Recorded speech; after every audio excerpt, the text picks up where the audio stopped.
Ильяс Жансүгіров, ақын, драматург, прозаик, фельетоншы, сатирик, журналист, аудармашы және қоғам қайраткері. Қазақстан жазушылар одағының тұңғыш төрағасы. Ильяс Жансүгіровтің шығармашылығы поэзия, проза және драматургия жанрларында өрбіді.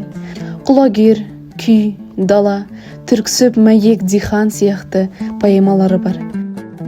Ол қазақ поэзиясына жаңа леп әкеліп, ұлттық өнерді дәріптеген.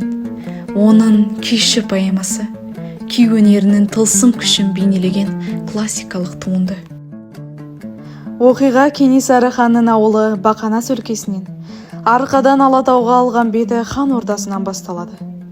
Абылайдың арыстан жүректі немересін ардақ тұтып, сыйлаған халық той жасап, ерулік беріп, тарту таралғы ұсынуда. Жас жігіт осындай бір той думанға тап болады. Сарисін руынан шыққан жас жігіт.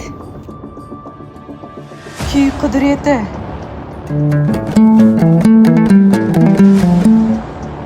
Кенесары хан мен қарындасы Қарашаш.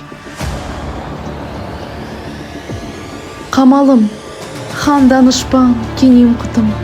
Менің де сыртым бүтін, ішім түтін. Ордадан бұдан артық тілемеймін. Бер маған осы адамды бас бүтін.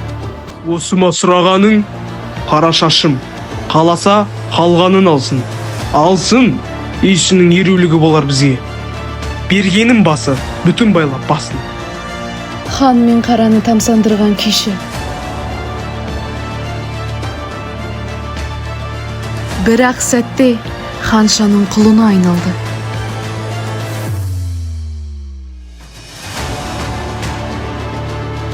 Күйші мен оның жалғыз анасы. Әлім құлылы сапақ. Еркіндік пен құлдық. Сұп-суық қыз жүрекке мұз құйылды. Бұрынғы сылқылдақ күй тәтті тілді. Айналды, ашу шеккен күйге үзілді. От сөнді, қыз бойынан қызу кетіп, тырс етіп, махаббаттың жібі үзілді. Қарашаштың ашуын тудыртқан не себеп? Неліктен күйшінің Қарашашқа сезімі суи бастады? Шытырманға толы поэма немен аяқталады екен? Соны немен аяқталатынын білгіңіз келсе, поэманы оқуға шақырамын.